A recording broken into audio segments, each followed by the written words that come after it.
solidificando eso, nosotros ya podríamos poner una cimentación por debajo de esa capa vegetal. Ahora, dependiendo de las características y propiedades que se tengan en estos estratos, en estos horizontes, podemos saber si es competente o no ese material para sostener nuestra obra civil. Entonces, eso es lo que tenemos que hacer. Ya conociendo nuestro material y ver los espesores que corresponden a cada uno de ellos, pues ya nosotros podemos tener esa decisión de dónde apoyarnos, a qué profundidad o la profundidad de desplante vamos nosotros a decidirla en función de esto. Y por eso es importante conocerlo. Muy bien. ¿Alguna pregunta, un comentario? Ujú. Y después, pues vamos a pasar a lo que son los depósitos, así lo dicen los compañeros de la Tierra, que es el proceso del ciclo de las rocas, que ya después de que el material ya está con menor tamaño, menor peso, Recording in progress. y ya está meteorizado, ujú, meteorizado, entonces por lo tanto puede llegar un agente que lo puede transportar, ¿sí? Desplazarlo a otro lugar y depositarlo a otro sitio. Por lo tanto, pues eso va a ser un depósito y nosotros como ingenieros civiles le estamos llamando que es un suelo residual, que es un suelo transportado, perdón. Es un suelo transportado. Este suelo transportado son los granos de material producto del intemperismo, de la meteorización, que fueron erosionados, transportados y depositados en otro sitio diferente al de su origen. Eso es un suelo transportado. Son los depósitos. Y aquí vamos a ver algunos ejemplos de ellos. Entonces, el, el, este, la erosión, el factor, ¿verdad? El agente de erosión va a ser de tipo eólico, que sería el viento. El viento es ¿sí? La erosión, el transporte. Y lo que va a hacer es acarrear estos materiales que pueda acarrear el viento, la fuerza del viento, y por lo tanto los va a acumular y los va a depositar, y a eso se le va a llamar depósitos, depósitos, depósitos de dunas, de loes, de playas eólicas, de adobe, y por lo tanto va a tener algunas características muy importantes que nosotros debemos de conocer. Acuérdense que nosotros debemos de identificar esos materiales, describirlos. Entonces, en este caso, si nosotros pensamos que estamos aquí en este depósito de dunas, pues ¿qué es lo que podemos ver nosotros? Podemos ver que si yo me agachara y tomara un granito de material aquí y me fuera a otro sitio diferente, o inclusive hasta otra profundidad diferente, ¿sí? Voy a ver que es el mismo material. Quiere decir que ese material contiene los mismos materiales o minerales, entonces es un material homogéneo. Ujú. Entonces es un material homogéneo, pero también tiene otras características que puede tener una compresibilidad media o alta, dependiendo de donde me encuentre. Si yo me encuentro en una zona más alta, donde el material está más suelto, pues va a tener una compresividad muy, muy, muy alta, porque está muy suelto. Se va a comprimir mucho, mucho, se va a comprimir mucho. En caso contrario, si yo me encuentro a, a una profundidad mayor, el material ya se encuentra mayor confinado, ya su peso propio hace que se empiece a acomodar mejor, a compactarse, y por lo tanto va a tener una compresibilidad, ¿sí? Media, ¿verdad? Entonces, eso es lo importante de saber y conocer los materiales, en este caso de los depósitos, ¿sí? Entonces vamos a tener una diferentes compacidades relativas al modo que va a tener el material, saber si está en un estado suelto, ¿sí? Medianamente compacto o muy compacto. Entonces, dependiendo de donde yo me encuentre de este depósito de suelo, yo voy a saber, ¿sí? Esa compacidad, ese acomodo. ¿Qué características también va a tener estos depósitos? Pues que no van a tener una cohesión. ¿Qué es eso de cohesión? que no van a estar pegados sus granos, regularmente no van a estar pegados, son granulares, quiere decir que son granos independientes, quiere decir que si yo me agacho y tomo con mi manita estos materiales y abro mi mano, ¿sí? Entre mis dedos se va a caer esos granos porque no van a estar pegados. Quiere decir que no tienen cohesión, no son suelos cohesivos. ¿Qué es un suelo cohesivo? Ahora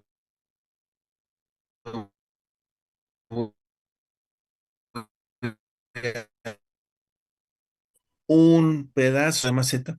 Ujú. Ese pedazo que yo coloco en mi mano y abro mis dedos, ¿qué va a suceder con ese trozo de suelo, de maceta? ¿Sí? Pues a lo mejor una parte se desmorona, pero la mayor parte de ese trozo de suelo de maceta, ujú, no se va a desmoronar, va a estar ahí con una estructura.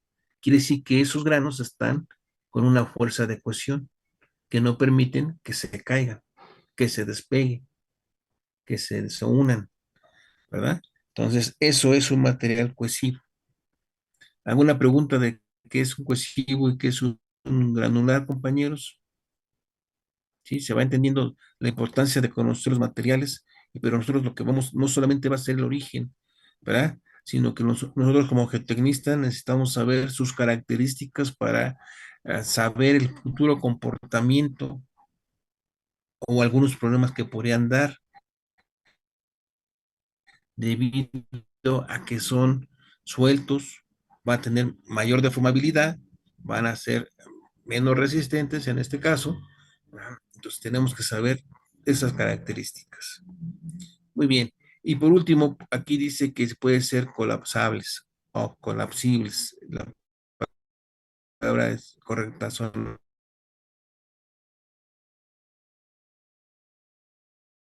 ambas.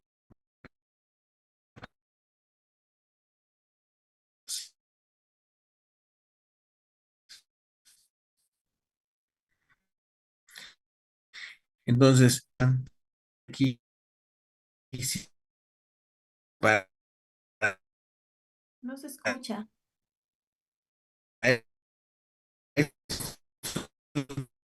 Tenemos problemas con tu conexión, estos Juan. que son, Juan, tenemos problemas con tu conexión. sí,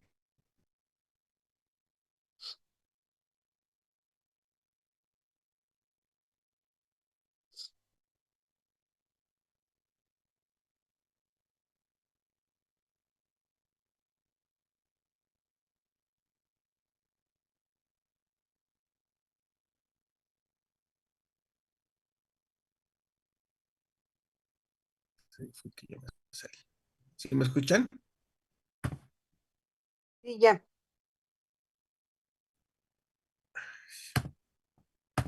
compañeros, ya, ya te escuchamos. compañeras? ¿Sí nos escucha? Sí, ya se escucha. Sí, sí se Sí, ya se escucha. escucha. Se pierde. Ok, muchas gracias. Bueno, pues estábamos diciendo nosotros que es muy importante conocer estos depósitos de suelos, que en este caso no- nosotros le estamos llamando, viendo algunos suelos transportados de origen eólico, ¿sí? Y su agente de, de- de erosión es el viento, es saber que voy a encontrar estas características en estos suelos granulares. Habíamos comentado ya al último que eran suelos colapsables, que en este caso es por el agua, y eso comúnmente se da en depósitos de loes, que los depósitos de loes están constituidos, ¿sí? Por eso la importancia de clasificar los suelos, o estoy hablando de clasificar, ¿sí? Con los tamaños que va teniendo, a veces lo que uno dice es que el limo es el Inter el hilo fino, están ahí en esa frontera. Cuando se acerca mucho a lo que es el oeste, que sí que es limo,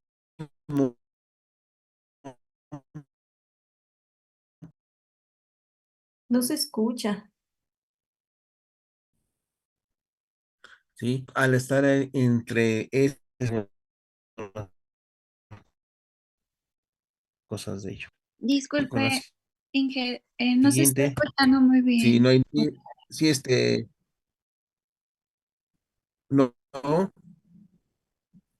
este, bueno, voy a tratar entonces de hablar un poquito más despacio para que, si se corta, puedan ustedes, pues unir algunas palabras o sea más fácil. Bueno, eh, aquí tenemos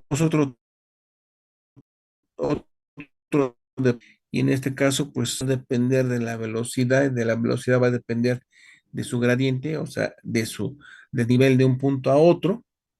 Entonces, va a dar esa fuerza a, a esa agua para arrastrar.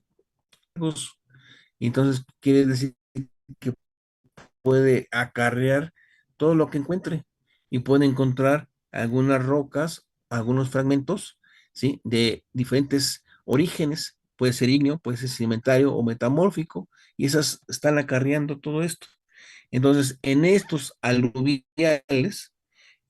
depósitos aluviales, estamos hablando de depósitos aluviales, ¿sí? Son muy erráticos, son muy variables, ¿sí? Son granos no solamente de tamaños diferentes, sino que también de orígenes diferentes, o sea, que tienen diferentes minerales, que pueden ser, si, si el color de ese material está en función de lo que contiene de minerales, quiere decir entonces, si yo encuentro colores diferentes, pues quiere decir que cada uno de esas rocas o suelos, ¿sí? Contiene diferentes minerales, porque cada mineral tiene su propio color, ¿de acuerdo?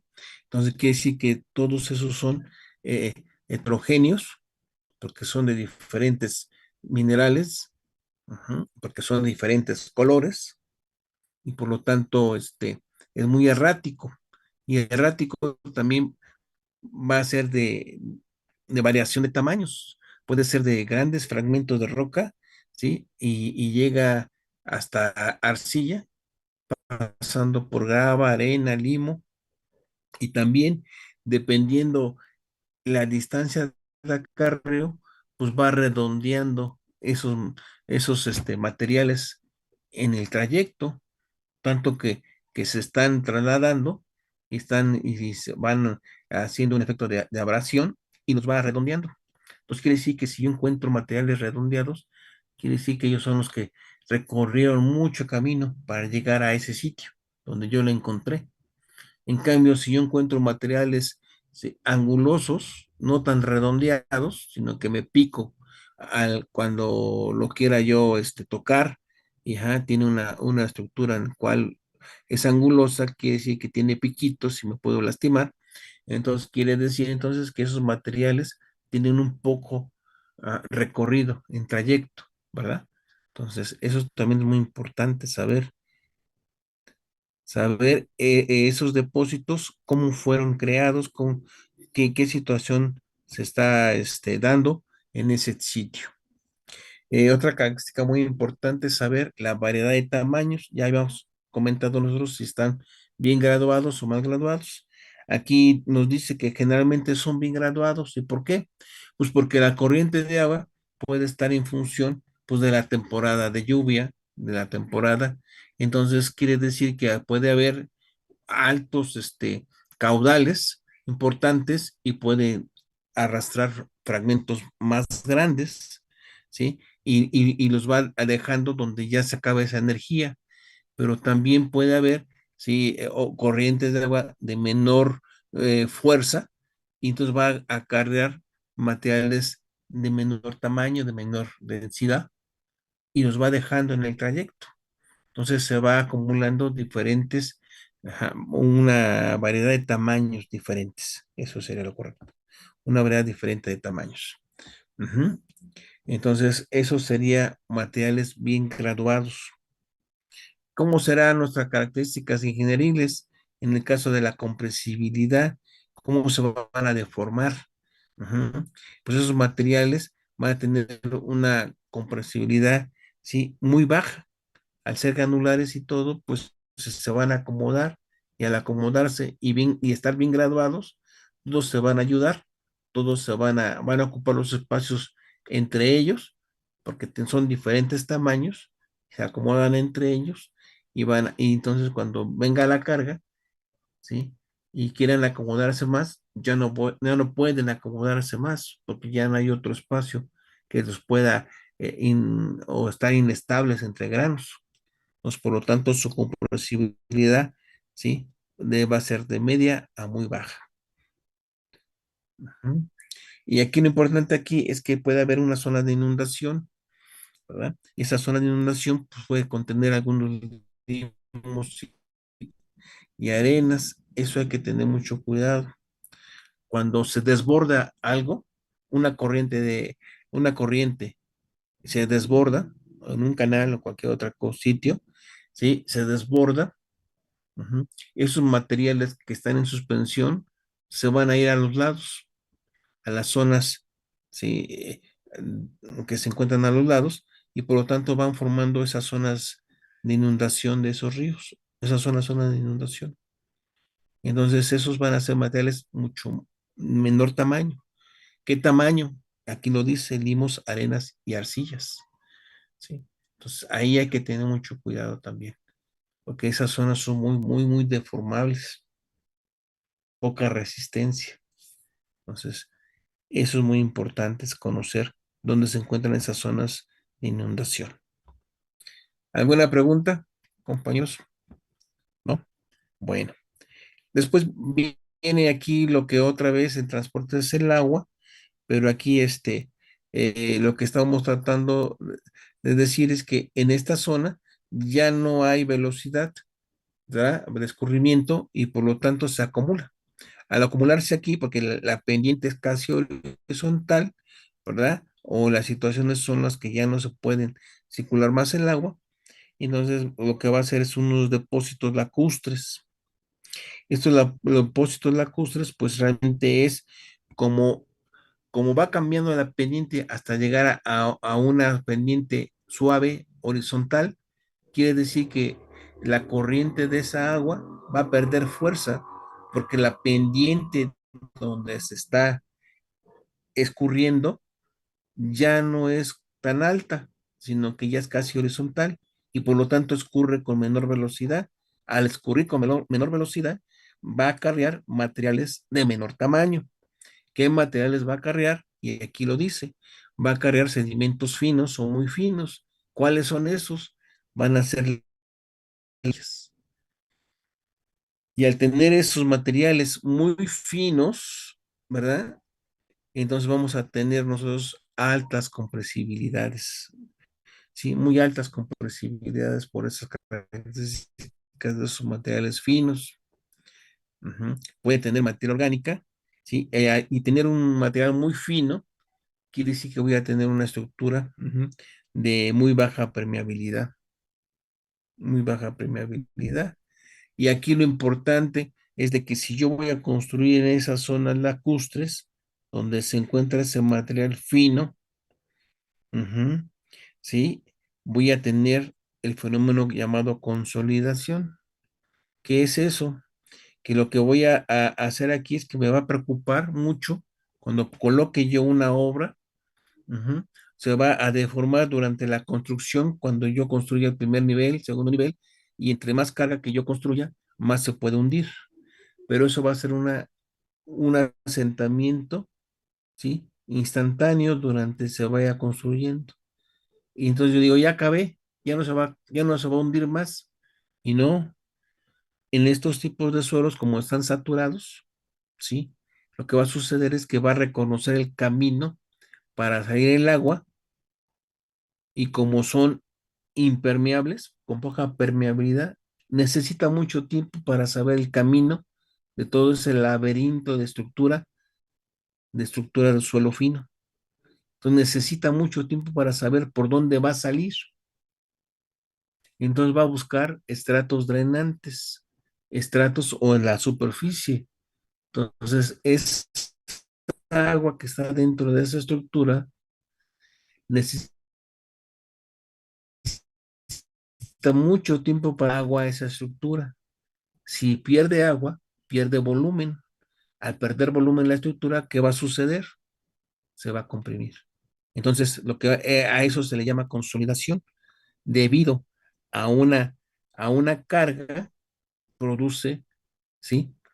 Un flujo de agua en el interior de la estructura y a través del tiempo se desaloja.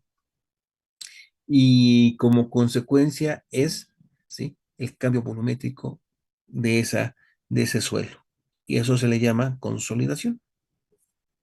¿De acuerdo? ¿Alguna pregunta, compañeros? Estoy haciendo un bosquejo de todo, rápido, pero si tienen alguna pregunta, algún comentario, con todo gusto, ¿eh? ¿No? Sí están ahí todavía, ¿verdad? ¿Sí me escuchan? O ya se fueron otra vez. Sí, Alguien que me... profesor, por el momento Ah, todo muchas bien. gracias. Sí, contesten, porque ahora sí que estoy ciscado en este asunto. Muy bien, pues entonces si no hay preguntas, no hay dudas, continuamos con otro tipo de depósito. Este es debido a la agente de erosión de gravedad. Aquí hay materiales que estos estuvieron en una zona alta debido a ese meteorismo mecánico principalmente, ¿sí? Se despegaron, se rompieron, se fracturaron y ahora la gravedad es el agente y es el que los trae acá abajo y por lo tanto se van acumulando y eso sí, ah, sí son depósitos, son los sedimentos acumulados, son los depósitos, y por lo tanto, pues lo que vamos a ver ahí son sus características. Sus características va a ser, sí, que pueden ser material de todas clases, dependiendo de cómo está conformado aquí, ¿sí? También su granometría es variable porque se va rompiendo los granos y va teniendo ujú, diferentes tamaños. Ujú. Existen una mezcla de vegetación aquí, ¿sí? Y sus fragmentos van a ser de fragmentos grandes hasta materiales finos porque se están rompiendo en su trayecto. Su compresividad es muy variable, dependiendo cómo estén acomodados, si están confinados o no. Si están apretados entre unos y otros, pues va a ser menos compresible. Pero si no están apretados, no están confinados, pues van a ser ajá, altamente compresibles. Entonces aquí es muy importante conocer dónde vamos a estar, en qué zona vamos a estar. Entonces, ver las características de estos granos, ¿sí? Y aquí la pregunta que yo les haría, ¿cómo creen ustedes que sean sus granos? ¿Sean redondeados o sean angulosos? Sí, Angulosos. angulosos porque se rompen, ¿verdad? Muy bien, compañera, muchas gracias. ¿Sí? Angulosos al romperse, pues ya sé, ¿sí? Entonces ya son angulosos. Muy bien, perfecto. Muy bien, pasamos a otros, ¿verdad? Otros depósitos debidos a una exhalación del volcán, o algunos piroclastos, ¿verdad? O las tobas en sí, los depósitos de tobas. Entonces viene aquí una exhalación. A la exhalación, pues hay unos piroclásticos, materiales incandescentes que salen de aquí del volcán, y estos a su vez, pues, van cayendo, ¿sí? Pero también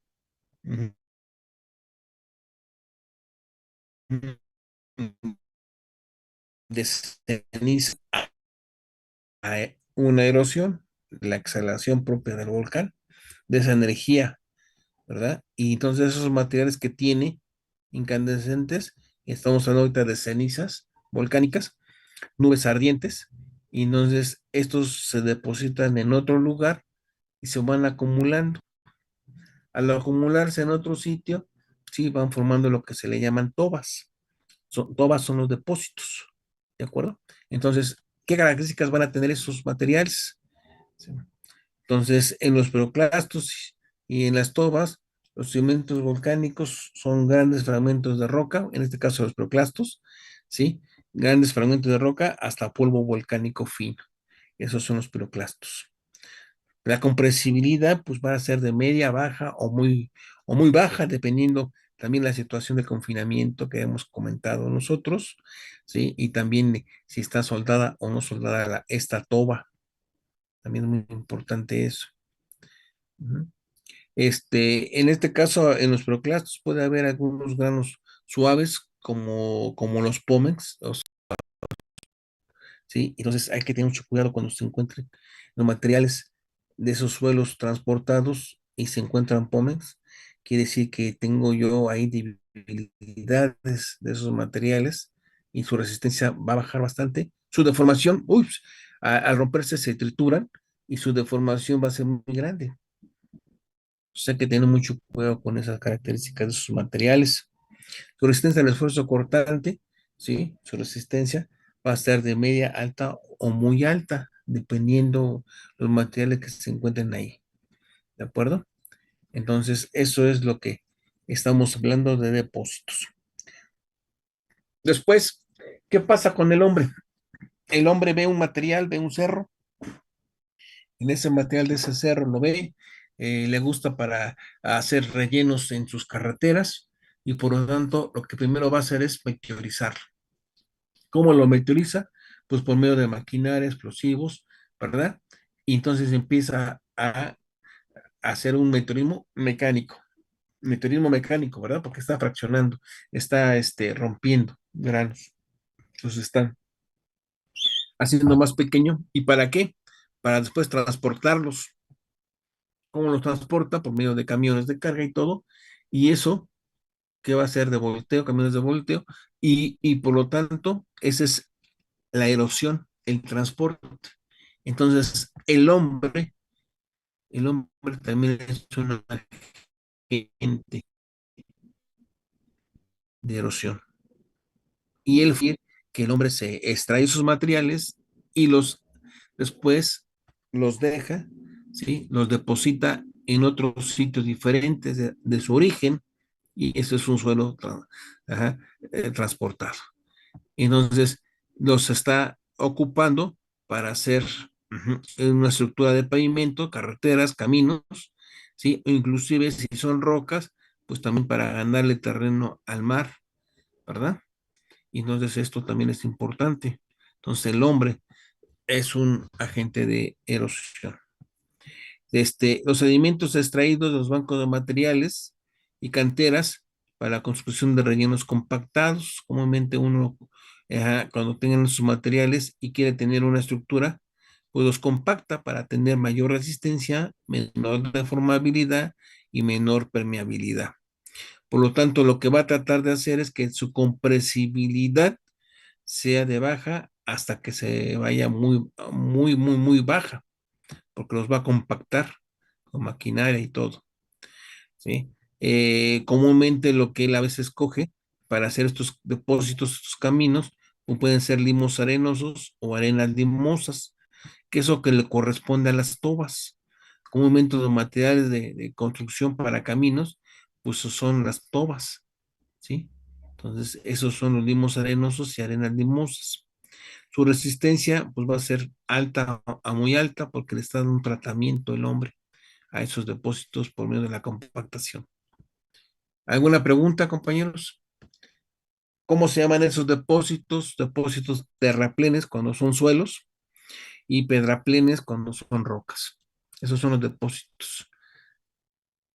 Bien. No hay dudas, no hay preguntas. Todo Continuamos. bien. Muy Sí, bien. todo bien. Bueno, pues entonces aquí está un resumen de lo que hemos platicado. Si los agentes de erosión, desde aire, agua, gravedad, hombre, hielo, me faltó este hielo, no sé por qué. Bueno, el hielo, ¿sí? Los depósitos se llaman glaciar, con R, no con L, glaciar, ¿sí? Y estas son algunas avalanchas o ajá, morrena sutil, y estos son algunos depósitos. Aquí sí, el hielo es muy abrasivo, arrastra todo lo que encuentre y se lleva todo lo que es la vegetación, todo lo que encuentre, animales, árboles y todo, y los va sepultando en esos depósitos de hielo. Entonces aquí ya habíamos comentado cada uno de ellos. Aquí es un resumen. Aquí lo importante es estar haciendo una clasificación de tobas. Hay tres tipos de tobas. Tobas ya dijimos que es la exhalación, ¿sí? De esas cenizas volcánicas en las cuales se va a depositar en otro sitio, y esas son las tobas. Las tobas pueden ser cristalinas cuando realmente, ¿sí?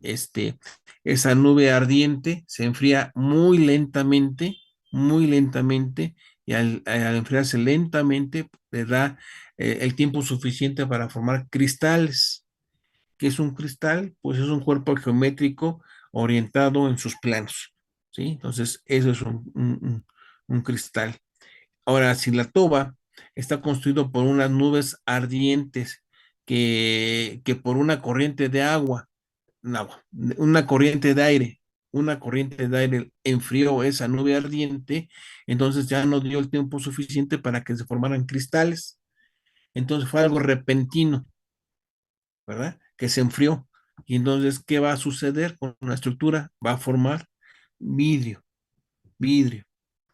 Entonces, ¿qué es un vidrio? Es un cuerpo amorfo, no hay simetría. Entonces, quiere decir que esta toba es vítrea, vítrea. En caso, ajá, que la nube ardiente ahora, ¿sí? Se empiece, a enfriar en su trayecto porque es largo, ¿sí? Y entonces ya cuando cae, ¿sí? Ya está solidificada. ¿Cómo?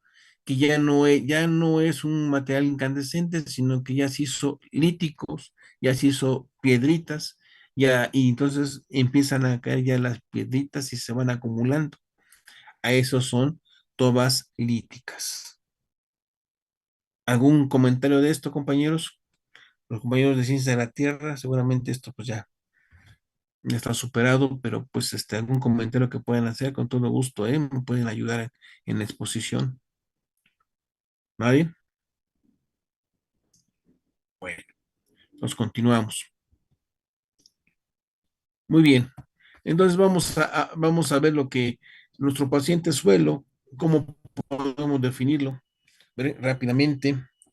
Entonces, yo tengo esta definición de suelo en función de la disciplina de estudio. Se está dando diferentes conceptos de suelo. Si yo le preguntara a un agrónomo qué es el suelo, pues me va a decir la capa superficial que le da sustento a la vida, porque a él le interesa más el sustento a la vida de la agricultura y todo lo demás, de los seres humanos, organismos, ¿verdad? Y para sus plantitas y todo eso, pues a eso lo define él en función del estudio de su disciplina.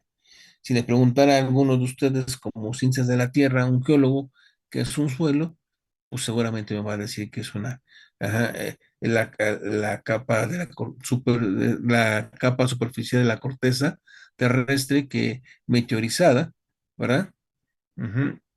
Y y, y eso es lo que para ellos, en función de su origen, pues da esa definición. Pero ahora vamos a dar una definición de suelo en función del comportamiento, de la mecánica, ¿verdad? Nuestra mecánica que estamos hablando nosotros como disciplina. Entonces aquí está una definición, a ver qué les parece. Es el suelo consiste en un sistema. Si recordamos que es un sistema, pues son elementos interconectados que dependen uno del otro. Eso es un sistema.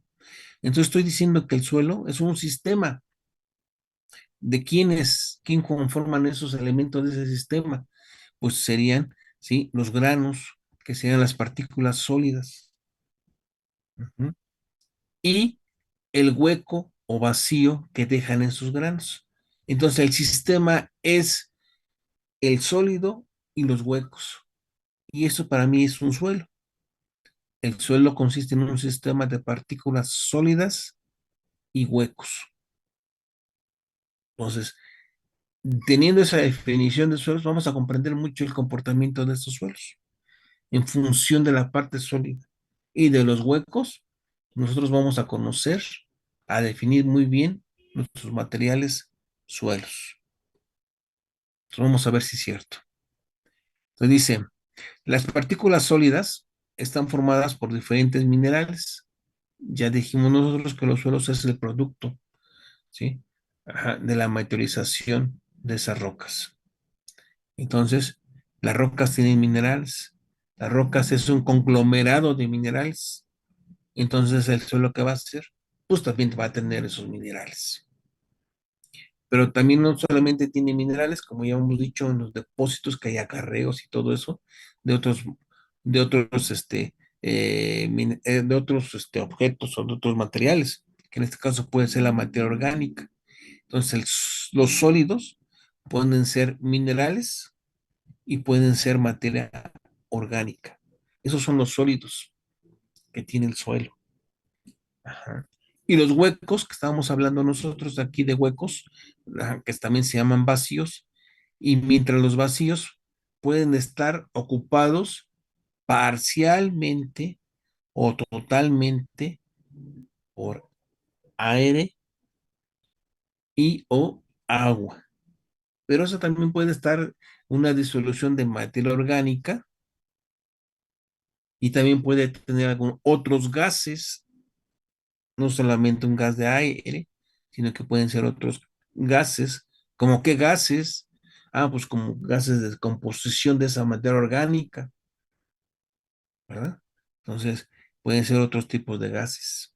Y nosotros, Entonces, perdón, ¿la sí, materia orgánica puede formar tanto parte de las partículas sólidas como de los vacíos y no afectaría la composición de esto mismo? ¿cómo? Perdón, la primera parte no te escuché, perdóname. Que si la materia orgánica puede formar tanto de las partículas sólidas, tanto como de los vacíos. Ah, sí, sí, pueden estar, sí, podemos nosotros tener materia orgánica en los suelos en forma más sólida, pueden ser unos huesecillos, pueden ser raíces, pueden ser, sí, conchas, cualquier otro tipo de materia orgánica construida como parte sólida.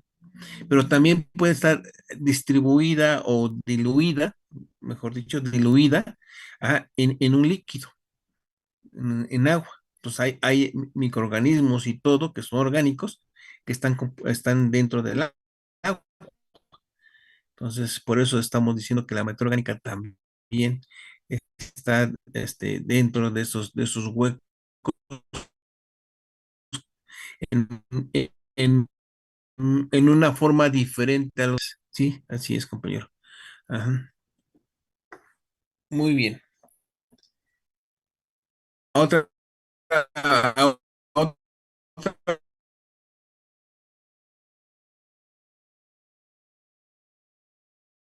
otra pregunta, compañeros, que esos materiales que componen a estos suelos. Dijimos que la parte sólida es comúnmente lo importante de que nosotros vemos en mecánica de suelos es que tenga qué tipo de minerales contiene.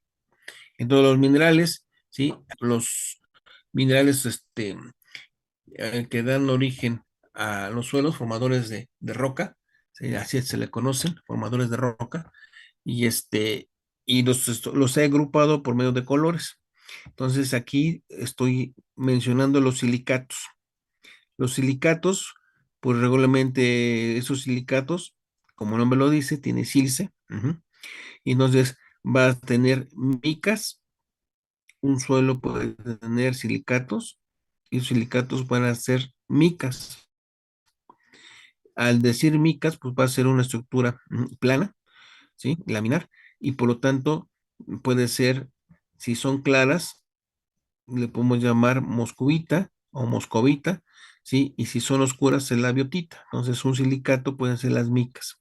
Otro silicato, otro mineral que puede contener el suelo, va a ser el cuarzo,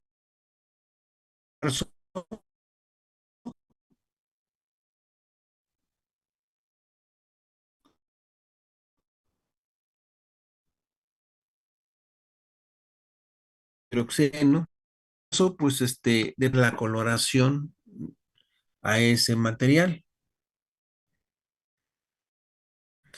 Por ejemplo, sí, realmente van a decir que es sus oscuros, ¿verdad? Y entonces le va a dar esa coloración oscura. En el caso de claros, claros, igualmente los feldespatos. Entonces, estas uniones de esos uniones, bueno, estos serían los silicatos.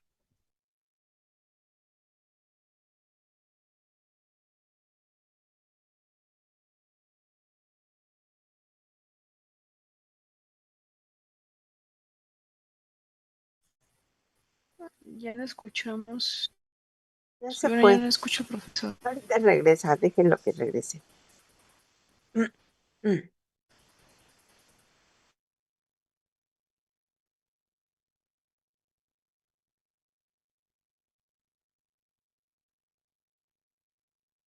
Ya no lo veo.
Un momento, ya se está incorporando nuevamente.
¿Me escuchan? Sí, ingeniero. Sí. Ah, ok, muchas gracias.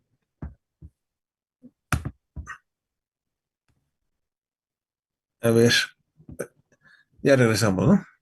Entonces, estamos nosotros comentando los minerales que comúnmente tienen los suelos, formadores de roca, y en este caso ya acabamos los silicatos. No sé si tengan alguna duda de los silicatos o algún comentario extra, sino para pasar a los carbonatos, ¿sí? Entonces aquí va a tener calcio.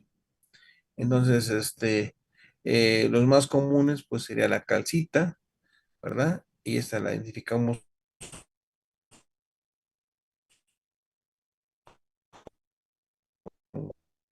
de agua con ácido y puede efervecer, mejor dicho, efervece. Y en caso de la dolomita, ¿verdad? Para diferenciar a la calcita, pues esta la tenemos que triturar, que tenemos que pulverizarla para que tenga un área mayor, para que ese ácido clorhídrico rebajado en agua pueda hacer efecto, una reacción química para que fervezca. Entonces son los carbonatos. Sabemos nosotros que los carbonatos son de color claro, normalmente de color blanco, llamarle así en general. Entonces es la coloración que le puede dar a los suelos. Después vienen los óxidos pues ya como bien se puede mencionar, pues es el fierro y combinación del oxígeno. Y entonces los más comunes es la magnetita, la hepatita. Este color de la hepatita le da el color una coloración roja, ajá, ¿sí? Y el nombre lo llama hemato, hemato es sangre, entonces aquí es de color, el color de la sangre roja. El ópalo, calcedonia y la limonita, vamos, la limonita es la de color café. Este es el color que le da al suelo. Comúnmente la limonita amarillento, se le llama muy bien. Y así podemos seguir comentando cada uno de ellos, pero no.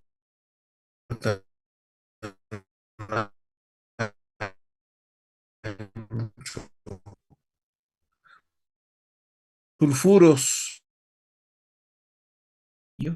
y la galena. Entonces esos son colores oscuros, gris oscuro, muy oscuro. Después vienen los sulfatos, ¿verdad? Que los más comunes será el yeso y la anhidrita. Esos son los minerales más comunes que se encuentran en nuestros suelos y en nuestras rocas. ¿Alguna pregunta, compañeros? ¿No? Bueno, y entonces lo que, como ya habíamos mencionado nosotros, este, pues nuestro suelo, ajá, es un sistema de sólidos y huecos. Y entonces hablamos nosotros que los sólidos, pues, comúnmente son minerales y materia orgánica, y los huecos están total o parcialmente llenos de fluidos, que en este caso va a ser el líquido, ¿verdad? Y el gas. El líquido comúnmente nosotros siempre referimos que es el agua, y cualquier otro gas siempre referimos que es el aire. Entonces aquí tenemos nosotros nuestra composición, ¿sí? En forma esquemática, en diagrama de fase de nuestro suelo. Este suelo tiene las tres fases, por lo tanto se llama trifásico, y también lo podemos conocer que es un suelo parcialmente saturado. ¿Por qué es parcialmente saturado? ¿Saturado de qué? Saturado de agua. Quiere decir que el hueco donde puede estar el gas y el líquido, ¿sí? Ese hueco está parcialmente saturado de esa agua, de ese líquido. Entonces, esto es un suelo parcialmente saturado que corresponde a un suelo trifásico. Entonces, aquí tenemos el gas, el líquido y el sólido. Después, ¿qué pasa si ese hueco lo llenamos completamente lleno de agua? Entonces se le va a llamar bifásico porque nada más tiene dos fases, y ese suelo se le va a llamar también, o se le conoce como un suelo totalmente saturado. ¿De acuerdo, compañeros? ¿Hasta aquí alguna pregunta? No, todo está sencillo. Todo Bueno, bien, gracias. gracias, No, sin preguntas. gracias, Jesús. Entonces, ya tenemos nosotros aquí un suelo totalmente saturado. La pregunta que yo les puedo hacer, ¿tendré otro suelo bifásico? ¿Cómo? Sí, que si voy a tener otro suelo que nomás tenga dos componentes. El Y la seco. respuesta de ustedes me dice, Claro. sí, claro, ¿verdad? Entonces ya me dijo la compañera Paulina, ¿verdad? Que ese suelo es bifásico y es un suelo seco. ¿Y por qué seco? Porque nada más tiene la parte sólida y es su hueco.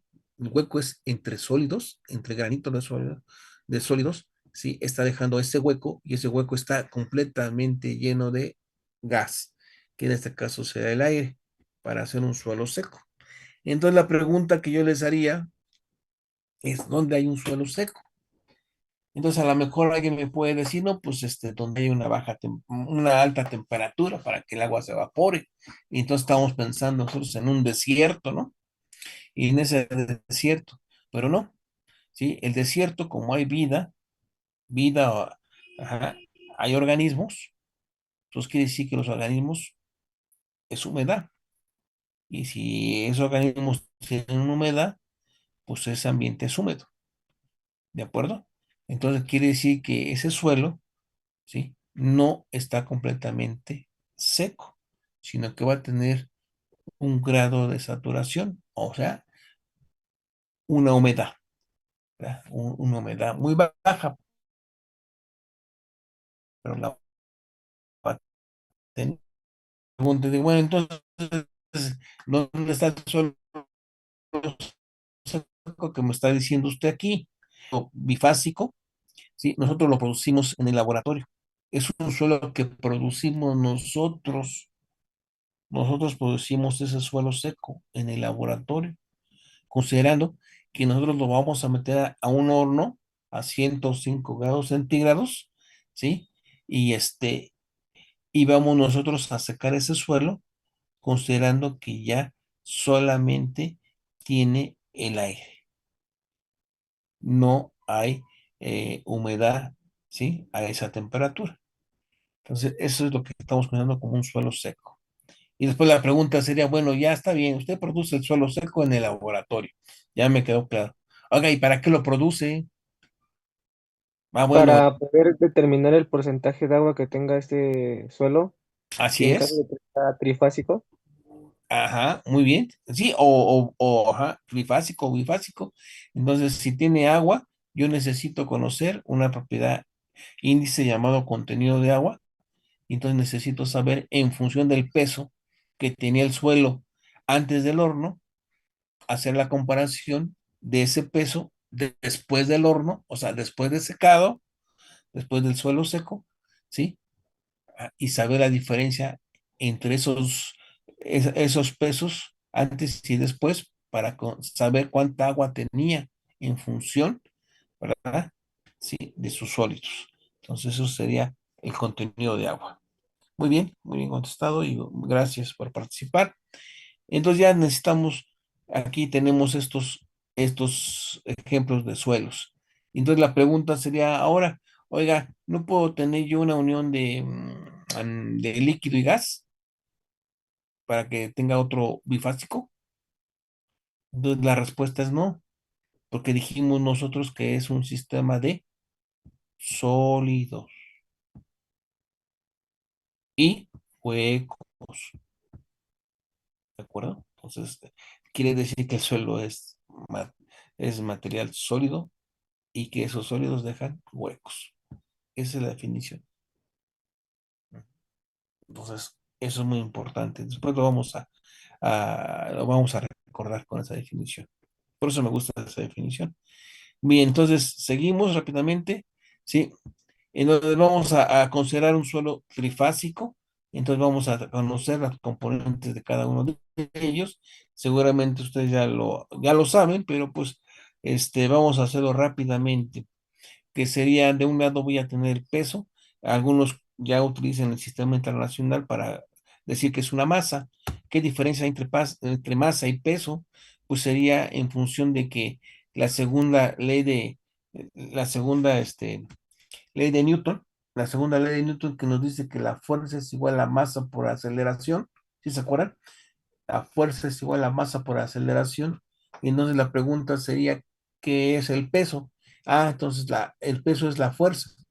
Entonces el peso es igual a la masa por la aceleración. ¿Y cuál aceleración? Pues en función de donde te encuentres, en qué planeta te encuentres y en qué sitio de ese planeta te encuentres. Ujú. Entonces es muy diferente tener una gravedad muy cerca del ecuador o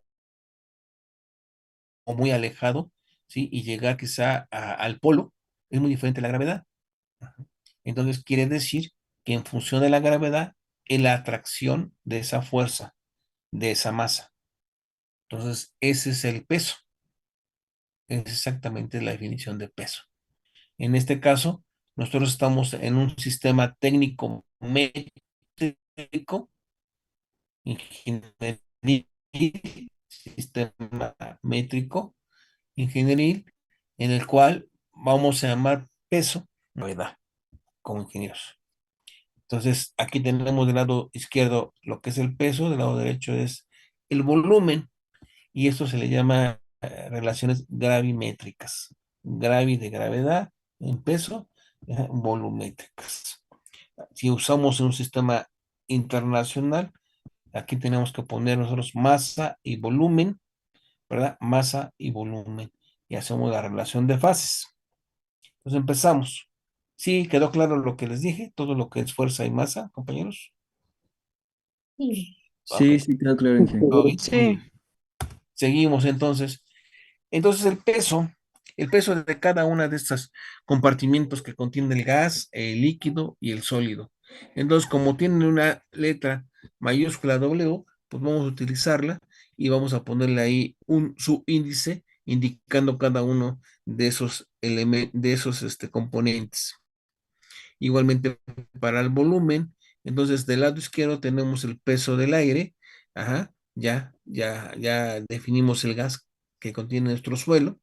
Si no estamos dentro de lo que es la geoambiental, el estudio de ese suelo en función de los componentes ambientales que contenga de contaminantes, entonces ahorita consideramos que todo el aire, que todo el gas, perdón, que todo el gas dentro de ese suelo es aire y que toda agua o todo líquido, ¿verdad?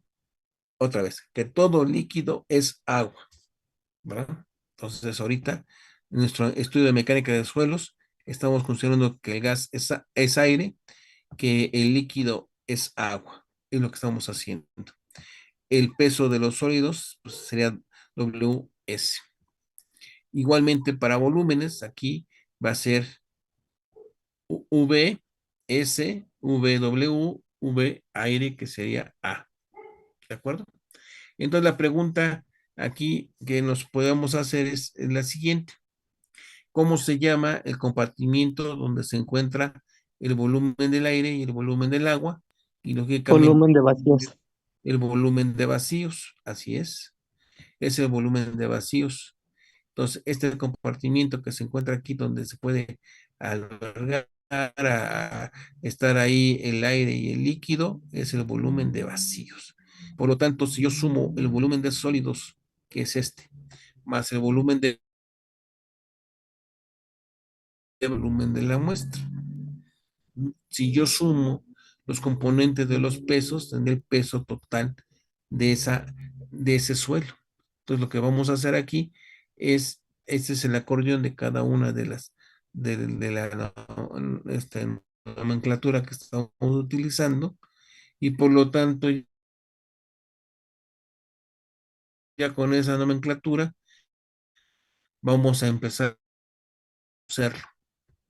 ¿Para qué queremos todas estas en el comportamiento cualitativo? Ya lo habíamos mencionado.